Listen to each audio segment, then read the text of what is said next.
Olá, mais uma vez aqui estamos para concluir a nossa série de vídeos dedicada ao Sagrado Tempo do Advento. Esse é o 5º vídeo. O primeiro foi introdutório sobre um panorama geral do tempo sagrado do Advento, como ele se desdobra, como ele está estruturado. Depois fizemos um vídeo de 30 minutos para a primeira semana do Advento, dando um enfoque especial ao Evangelho do primeiro domingo do Advento. O vídeo seguinte foi sobre o segundo domingo do Advento e a segunda semana, com enfoque também no Evangelho. A figura de João Batista, que aparece, não é, como o precursor, a voz que clama no deserto, que vem preparar os caminhos do Senhor. Primeiro domingo, já recordamos, já citamos, já comentamos, é o anúncio de nosso Senhor Jesus Cristo sobre a sua segunda vinda e a necessidade de estarmos preparados. Então, primeiro domingo. Segundo domingo, a figura de João Batista é o destaque no Evangelho. Segundo domingo do Advento, passamos para o terceiro domingo do Advento, ainda a pessoa de São João Batista. Agora chegamos ao 4º domingo do Advento, com a 4ª semana do Advento.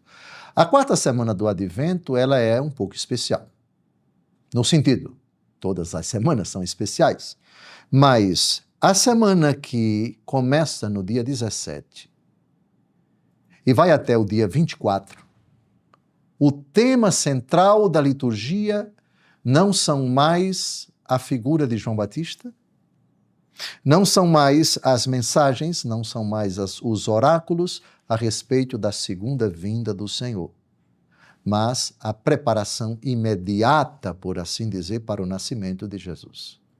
As leituras, então, vão orbitar, vão tratar tanto a primeira leitura como a segunda, quando acontece, ou o Evangelho, a respeito do mistério da encarnação. Então, profecias a respeito da Virgem que haveria de conceber, do Messias que haveria de aparecer. Então, tudo vai orbitar em torno da primeira vinda. Afinal de contas, no dia 24, à tardinha, ou já a partir do pôr do sol, já se celebra a missa do Natal do Senhor. Já é o tempo sagrado do Natal. Então, o que vamos ter de 17 a 24? Um panorama bem geral. Virá aquele a quem pertence o cetro. A profecia de Gênesis capítulo 49, ao velho Jacó, Israel, antes de morrer, reúne todos os seus filhos e dirige uma profecia ao seu filho querido chamado Judá. Jesus é o leão da tribo de Judá. Uma das profecias mais antigas a respeito da vinda do Messias. Na terça-feira, Jeremias, no dia 18, dia 17, já falei, dia 18, a profecia de Davi, surgirá um rebento novo, o Salvador. No dia seguinte, Juízes, um anjo anuncia o nascimento de Sansão. Logo depois, Isaías, capítulo 7, de 10 a 14, a primeira leitura do dia 20, supondo sempre que esses dias não caem no domingo, porque quando caem no domingo, as leituras são do próprio domingo, do 4º domingo, é do Advento. Então, eis que a Virgem conceberá, a profecia do Emanuel. Dia 21, Cântico dos Cânticos, é a primeira leitura a respeito do bem-amado que vem sobre as colinas. Dia 22, primeiro livro de Samuel, Ana agradece a Deus pelo nascimento de Samuel. É um episódio que muito lembra Nossa Senhora, a Virgem. Como se fará isso se eu não conheço homem algum? Ana, imagem de Maria. Samuel, imagem de Jesus. Dia 23, Malaquias.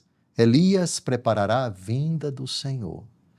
Uma profecia que fala do nascimento de São João Batista. E o evangelho desse dia é o nascimento de São João Batista.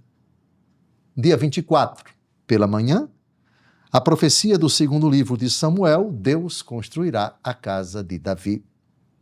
E o evangelho é o cântico de Zacarias, o Benedictus. Bendito seja o Senhor Deus de Israel, porque a seu povo visitou e libertou e fez surgir um poderoso Salvador na casa de Davi, seu servidor, etc. Bem, em poucas palavras, em que consiste a liturgia dessa última semana do Advento, de 17 a 24.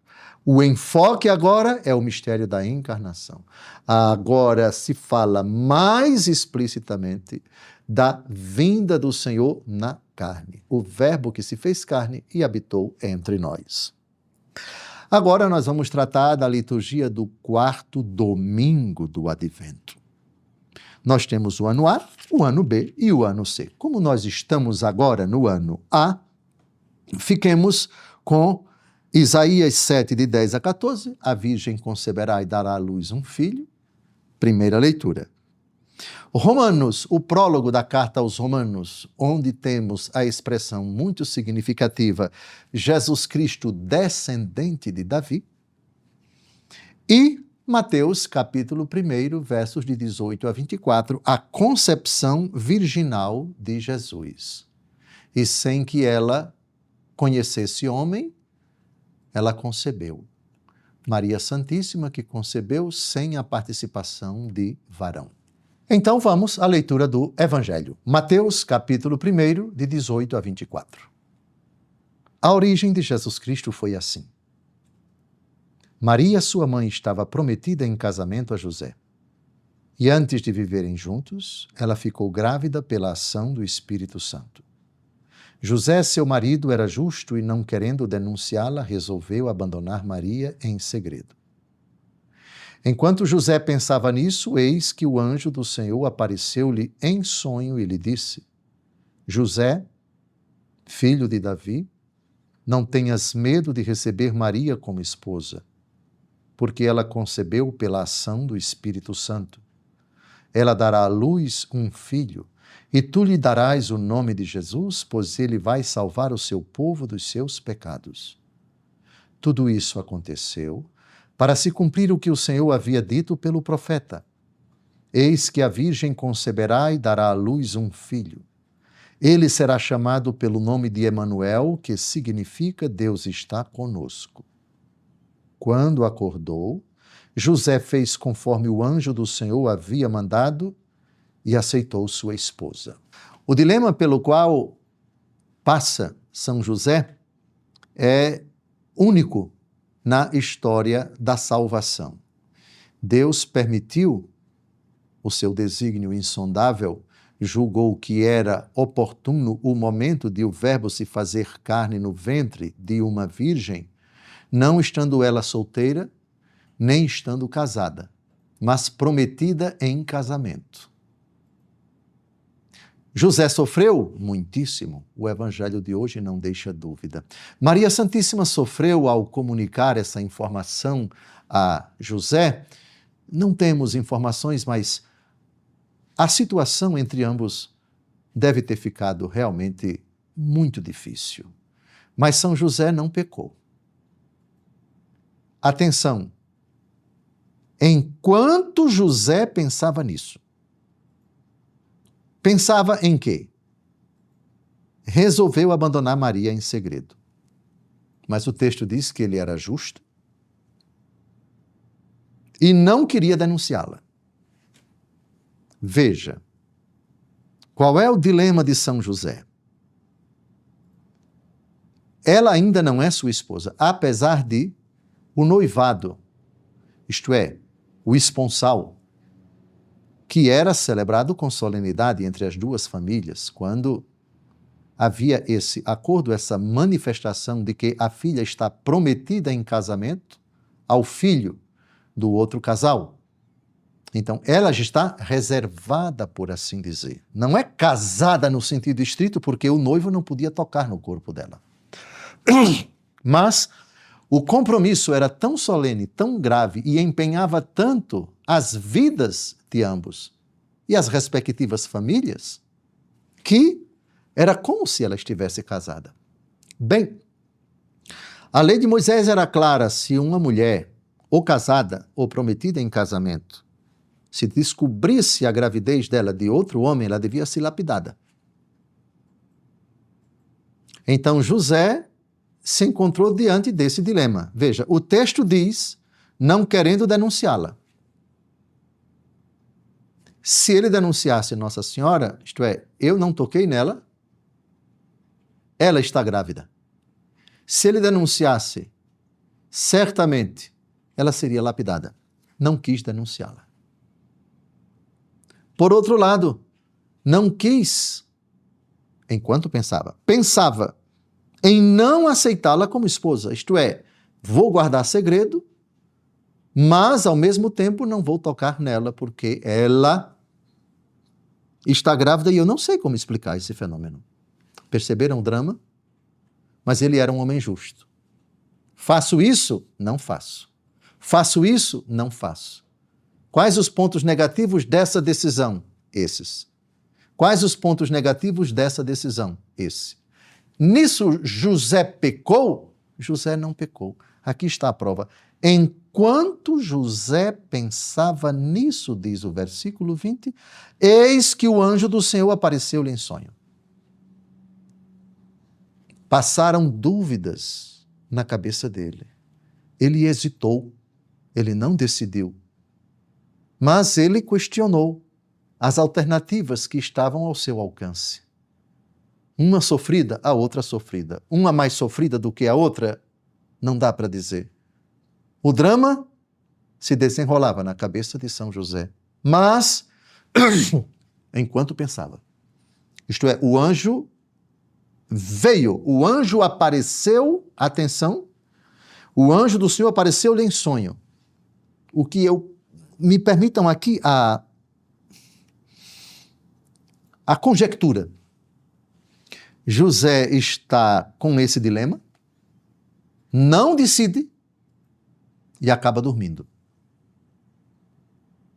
Enquanto José pensava nisso, eis que o anjo do Senhor apareceu-lhe em sonho. Então, a angústia dele o levou a cochilar. E aí ele dormiu. E dormindo sonhou. Foi quando o anjo lhe apareceu. Então, afirmar que São José fez um juízo temerário em desfavor de Nossa Senhora, não há fundamento nesse texto. O texto diz, José, seu marido, era justo. Significativo que aqui marido ainda não tinha tocado nela, porque ele não desposou no rito matrimonial, como prescrito no tempo de Jesus. Ele não tinha desposado, mas já era tido como marido. Mas era justo.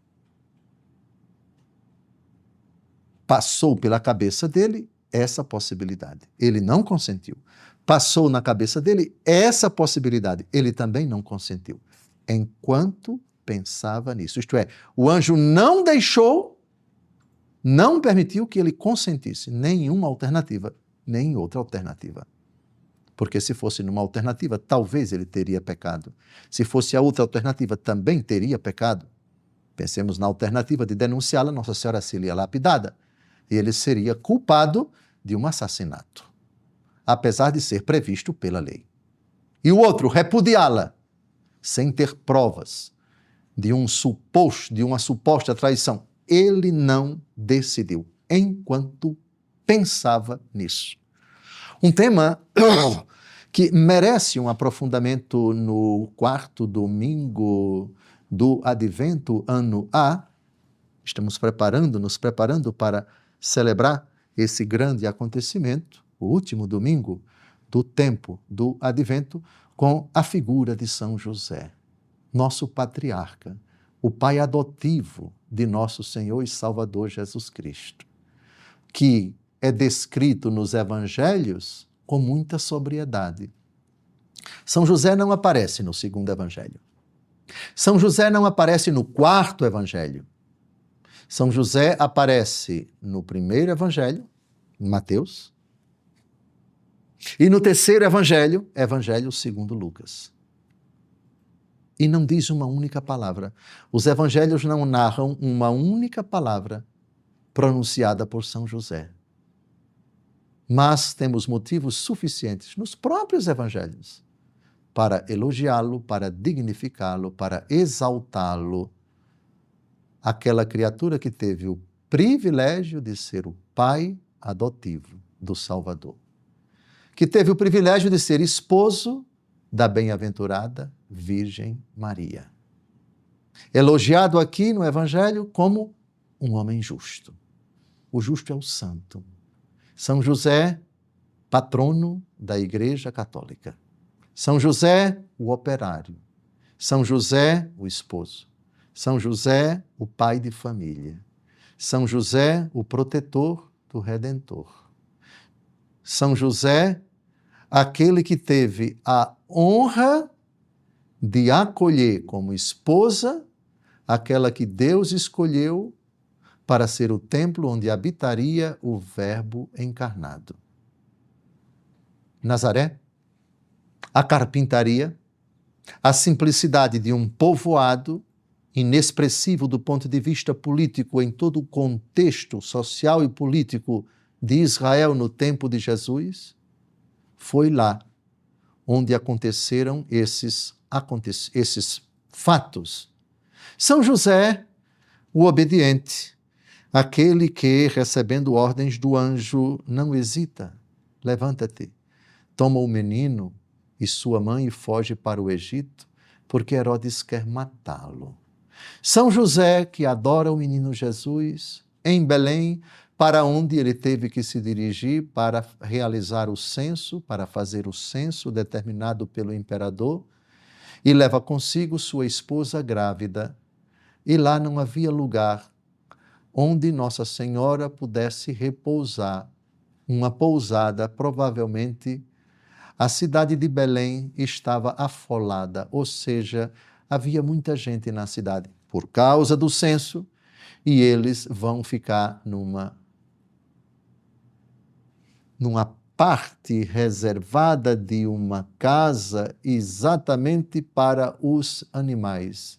Jesus nasce e o seu lindo corpo é colocado numa manjedoura, e ali ele recebe as visitas dos anjos e dos magos que vêm adorar o menino de uma terra distante.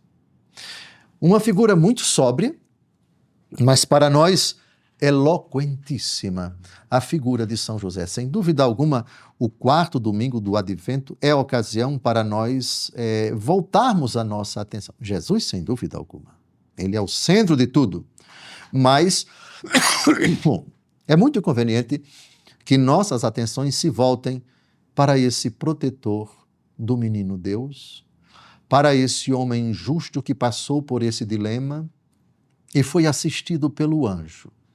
Quando Jesus inicia sua vida pública e nós encontramos Nossa Senhora acompanhando Jesus, ladeada pelos que a Escritura chama de irmãos, que na verdade são os parentes, os primos de Jesus, não se faz alusão durante a vida pública de Nosso Senhor à figura de São José, o que parece ser um indício de que São José já tinha falecido quando Nosso Senhor começou a sua vida pública. Bem, conjecturas à parte, e esta é bem plausível, o fato é que Jesus quis se colocar sob a proteção, sob o amparo, sob o cuidado, os auspícios de São José. Num dos evangelhos, Nosso Senhor Jesus Cristo é chamado o carpinteiro. Nos outros evangelhos, o filho do carpinteiro. As duas coisas se completam. Jesus, o filho de um homem cuja profissão humilde e modesta o educou, o criou. Foi não somente das mãos e do coração, dos lábios, da sabedoria da bem-aventurada Virgem Maria, mas também da experiência desse judeu que Jesus quis exaurir. O Evangelho segundo Lucas, capítulo 2, versículos de 50 a 51, esses versículos dizem uma coisa muito importante para nós afirmarmos com segurança qual foi o relacionamento de Jesus com São José. Bem, o versículo 51, aliás, o episódio de Jesus aos 12 anos, Lucas capítulo 2, de 41 a 52, mostra a figura de São José discretamente ali participando de tudo. O que aconteceu? Era costume das famílias dos judeus, uma vez por ano, subir a Jerusalém para a festa da Páscoa.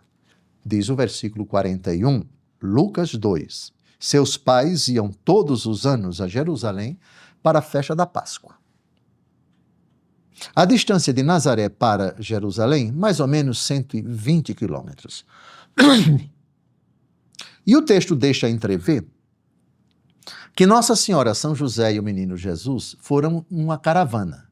Isto é, várias pessoas saíram da Galileia juntas em direção a Jerusalém. Avancemos o texto. Tendo ele atingido 12 anos, subiram a Jerusalém segundo o costume da festa. Acabados os dias da festa, não sabemos quantos dias, vamos chutar mais ou menos uma semana, quando voltavam, ficou o menino Jesus em Jerusalém, sem que os seus pais o percebessem. O que parece que eles foram com muitas pessoas conhecidas, quiçá familiares. Então está todo mundo junto, está tudo em casa, tudo família. Eles não perceberam. Pensando que ele estivesse com seus companheiros de comitiva, andaram o caminho de um dia e buscaram entre os parentes e conhecidos. Então já temos aqui uma informação. Essa caravana era de parentes e conhecidos, tudo família. Bem, aí eles voltam para Jerusalém e 3 dias depois vão achá-lo no templo, entre os doutores. Agora vem a informação importante, onde São José entra nos lábios de Nossa Senhora. Meu filho, que nos fizeste? Eis que teu pai e eu andávamos à tua procura cheios de aflição. Teu pai e eu, aflitos por causa de Jesus, preocupados com nosso Senhor. Onde está o nosso filho? Teriam eles, força de expressão, revirado Jerusalém de cabeça para baixo, procurando e perguntando a todo mundo, vocês viram Jesus? Vocês viram Jesus? Minha opinião, provavelmente sim. Avancemos. Por que me procuráveis? Respondeu Jesus. Não sabíeis que devo ocupar-me das coisas do meu Pai? O versículo 50 diz, eles não compreenderam o que ele lhes dissera. Nossa Senhora não compreendeu, São José não compreendeu. Mas avancemos. Em seguida desceu-lhes com eles a Nazaré e lhes era submisso. Essa informação aqui é preciosa. Jesus submisso a José. Deus submisso a um homem e a uma mulher. Lógico, lhes era submisso. Deus que quis obedecer a um carpinteiro. Deus obediente ao protetor da Virgem Mãe de Deus e do próprio Deus. Não. É impossível não amar São José. Que missão! Podemos afirmar com clareza em cima deste versículo 51 que Jesus amava São José, mas eu não tenho dúvida, porque a submissão de Jesus é no amor. Lhes era submisso. Aqui estão, portanto, alguns elementos que eu procurei apresentar, não são todos, mas são elementos relevantes, como fonte, como subsídio, para nós aprofundarmos a beleza do Evangelho do 4º domingo do Advento, ano A. Agora, nós vamos à leitura, uma das leituras possíveis, o ofício das leituras dos padres da igreja para o quarto domingo do Advento. E eu escolhi São Bernardo de Claraval, abade e doutor da igreja, que é um dos grandes arautos da bem-aventurada Virgem Maria. E na homilia 4, das muitas homilias em louvor da Virgem Mãe de Deus, ele diz coisas muito bonitas. E eu quisera expor aqui para vocês o que esse grande doutor da igreja, que tanto amava Nossa Senhora, disse a respeito dela. Aí está. Preste atenção na tela do seu celular, do seu computador, do seu televisor. Ouviste, ó Virgem, que vais conceber e dar à luz um filho, não por obra de homem, tu ouviste, mas do Espírito Santo. O anjo espera a tua resposta. Já é tempo de voltar para Deus que o enviou. Também nós, Senhora, miseravelmente esmagados por uma sentença de condenação, esperamos tua palavra de misericórdia. Eis que te é oferecido o preço de nossa salvação. Se consentes, seremos livres. Todos fomos criados pelo Verbo eterno, mas caímos na morte. Com uma breve resposta tua, seremos recriados e novamente chamados à vida. Ó Virgem cheia de bondade, o pobre Adão, expulso do paraíso com a sua mísera descendência, implora a tua resposta. Abraão a implora, Davi a implora. Os outros patriarcas, teus antepassados, que também habitam a região da sombra da morte, suplicam esta resposta. O mundo inteiro a espera, prostrado a teus pés. E não é sem razão, pois de tua palavra depende o alívio dos infelizes, a redenção dos cativos, a liberdade dos condenados, enfim, a salvação de todos os filhos de Adão, de toda a tua raça. Apressa-te, ó Virgem, em dar a tua resposta. Responde sem demora ao anjo. Ou melhor, responde ao Senhor por meio do anjo. Pronuncia uma palavra e recebe a palavra. Profere a tua palavra e concebe a palavra de Deus. Dize uma palavra passageira e abraça a palavra eterna. Por que demoras? Por que hesitas? Crê, consente, recebe. Que tua humildade se encha de coragem, tua modéstia de confiança. De modo algum convém que tua simplicidade virginal esqueça a prudência. Neste encontro único, porém, Virgem prudente, não temas a presunção, pois se tua modéstia no silêncio foi agradável a Deus, mais necessário é agora mostrar a tua piedade pela palavra. Abre, ó Virgem Santa, teu coração à fé, teus lábios ao consentimento, teu seio ao Criador. Eis que o desejado de todas as nações bate à tua porta. Ah, se tardas e ele passa, começarás novamente a procurar com lágrimas aquele que teu coração ama. Levanta-te, corre, abre, levanta-te pela fé, corre pela entrega a Deus, abre pelo consentimento. Eis aqui, diz a Virgem, a serva do Senhor, faça-se em mim, segundo a tua palavra. Olha, no meu entendimento é mais do que belo, é extremamente belíssima esta poesia, esse panegírico, vamos dizer assim, esse elogio à Santíssima Mãe de Deus. Como escreve bem São Bernardo de Claraval. Penso que a Igreja foi muito feliz em colocar no ofício das leituras esse belo hino, essa magnífica homenagem de São Bernardo de Claraval a Nossa Senhora. Terminamos então a nossa série de 5 programas sobre o sagrado tempo do Advento. O próximo encontro já vamos tratar do tempo sagrado do Natal. Se inscreva no nosso canal, ative o sininho para receber as notificações, as atualizações e saiba, tudo aqui é de graça. A finalidade desse trabalho pela internet é possibilitar elementos, ainda que modestos, com a nossa pobre limitação, para que Deus Todo-Poderoso seja amado, honrado, dignificado, adorado, meditado e, sobretudo, vivido e proclamado, para que você possa chegar ao céu, mas não esqueça de rezar por mim para que eu também chegue ao céu. Um grande abraço. Até o próximo encontro, se Deus quiser, começando uma série de 5 programas sobre o tempo do Natal.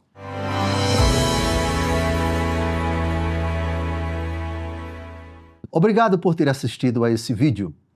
Divulgue-o, multiplique, transmita para todos aquilo que você assistiu. Seja um evangelizador. Deus abençoe sua vida.